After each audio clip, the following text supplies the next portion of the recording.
Hello everyone, welcome back to my YouTube channel. Guys, magala-gala muna tayo dito. Magala-gala muna tayo dito sa paligid ng pinuntahan naming bukid. So, meron kasi akong natatanaw na sampalok, guys. Hindi ko alam kung kanino to at sino may-ari. Ayan.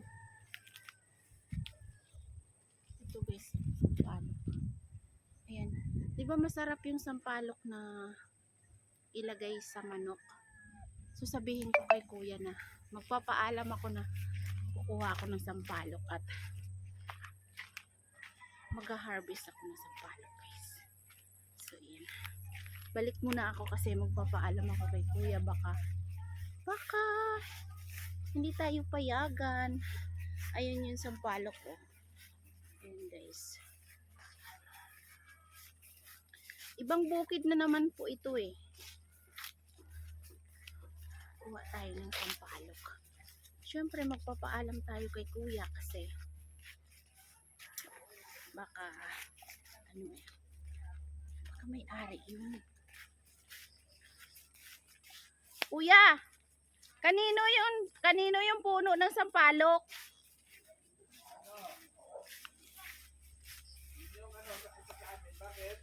Ang daming bunga.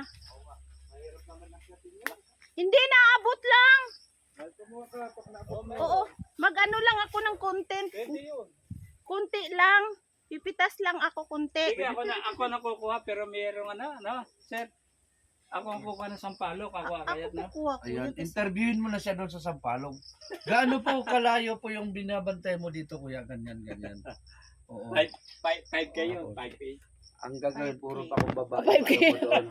Kuya, ito po, kahit hirap na po akong lumakad ining, ito'y Oy, talagang nag-live sinikapan ko po. si Michelle. Nag-live.